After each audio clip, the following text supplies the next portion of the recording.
روز روشن کی طرح دنیا کے سامنے واضح ہے۔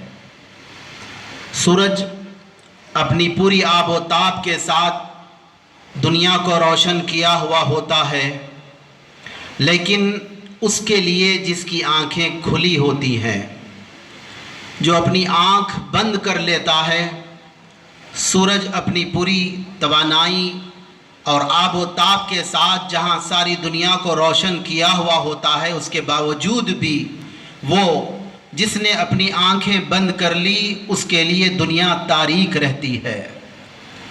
مذہب اسلام بھی اسی طرح روز روشن کی طرح امن و سلامتی والا مذہب ہے۔ قرآن کریم کی آیات کریمہ ابتدا تا انتہا مکمل قرآن امن و سلامتی کا پیامبر ہے، ساری دنیا کو امن و سلامتی کا پیغام دیتا ہے۔ قرآن کریم کی ایک آیت کریمہ سورۃ النحل کی آیت نمبر 90 کی میں نے تلاوت کا شرف حاصل کیا۔ رب تبارک و تعالی اس میں فرماتا ہے، ان اللہ یأمر بالعدل والاحسان وایتاء ذی القربى، بے شک اللہ تبارک و تعالی عدل و انصاف کا اور بھلائی کا اور اپنے اہل قرابت داروں کے ساتھ حسن سلوک کرنے، انہیں عطا کرنے دینے کا حکم فرماتا ہے۔ اور وہیں ساتھ ہی ساتھ فرمایا وَيَنْهَا عَنِ الْفَحْشَاءِ وَالْمُنْكَرِ وَالْبَغْيِ، اور اللہ تبارک و تعالی منع فرماتا ہے، روکتا ہے کن کن چیزوں سے؟ بے حیائی کے کاموں سے، بری باتوں سے منع کرتا، روکتا ہے۔ فرمایا والبغی، اور ظلم و زیادتی سے بھی اللہ تبارک و تعالی منع فرماتا اور روکتا ہے۔ فرمایا یعظکم لعلکم تذکرون، تمہیں وہ نصیحت کرتا ہے تاکہ تم نصیحت حاصل کرو۔ حضرات گرامی، اسلام کا ایک نہایت عظیم الشان پیغام جو جامع اور مکمل کامل پیغام ہے، عدل و مساوات پر مبنی، جس ایک آیت کریمہ میں رب تبارک و تعالیٰ نے جہاں پر عدل کا، انصاف کا حکم فرمایا، وہ عدل و انصاف ہر مقام پر، ہر جگہ، رات کی تاریکیوں میں ہو، دن کے اجالوں میں ہو، گھر کی چار دیواری میں ہو، بازاروں میں ہو یا میدانوں میں ہو، سیاست کے ایوانوں میں ہو یا کسی مقام پر بھی ہو، ہر مقام پر رب تبارک و تعالی عدل و انصاف کا حکم فرماتا ہے۔ اور وہیں پر وَيَنْهَا عَنِ الْفَحْشَاءِ وَالْمُنْكَرِ وَالْبَغْيِ میں فرما دیا، ظلم و تعدی اور زیادتی سے اللہ تبارک و تعالی منع فرماتا ہے۔ حضرات گرامی، یقیناً ایک مسلمان قرآن پاک کے ایک ایک حرف اور ایک ایک نقطے پر ایمان اور ایقان رکھنے والا ظلم و زیادتی کا مرتکب نہیں ہو سکتا۔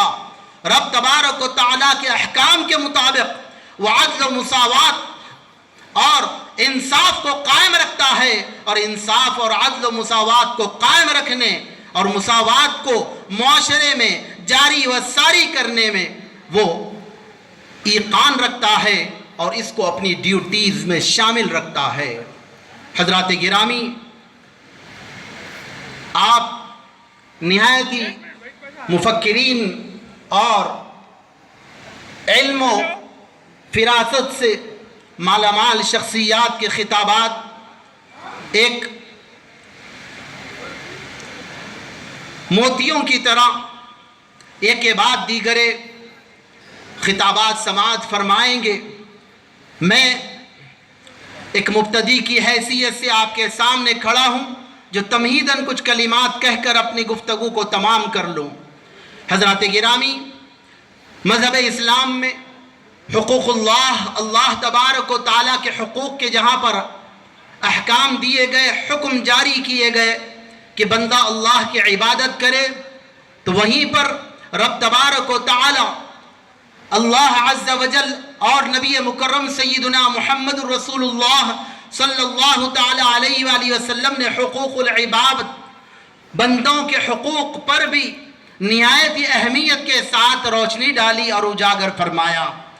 اور بہت سارے بیشتر مقامات پر حقوق اللہ پر، اللہ کے حقوق پر بندوں کے حقوق کو مرجح رکھا گیا، ترجیح دی گئی، پریفر کیا گیا ہے۔ بہت سارے مقامات آپ کو قرآن پاک کی آیات کریمہ اور نبی پاک صلی اللہ تعالیٰ علیہ وسلم کے فرامین اور ارشادات آپ پڑھیں گے تو آپ کو اس کا اندازہ ہوگا۔ میں ایک حدیث پاک کوٹ کر نقل کر اپنی گفتگو کو تمام کر لوں۔ حضور نبی پاک صلی اللہ تعالیٰ علیہ وآلہ وسلم نے قرآن پاک کی آیت کریمہ تلاوت فرما کر ارشاد فرمایا، جس آیت کریمہ میں جنت کے عالی شان محلات کا تذکرہ تھا، عالی شان بے نظیر و بے مثال محلات اللہ تبارک و تعالیٰ نے تیار کر رکھے ہیں۔ صحابہ کرام نے عرض کیا، غرف کے تعلق سے لمن یا رسول اللہ، یہ غرف، یہ عالی شان محلات کن خوش نصیبوں کے لیے ہے؟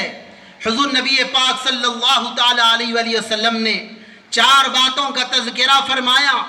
ان 4 باتوں میں نبی کریم صلی اللہ تعالیٰ علیہ وسلم نے سب سے پہلے جو بات بیان فرمایا لمن اطاب الکلام واطعم الطعام وادام الصیام وصلی للہ باللیل والناس نیام۔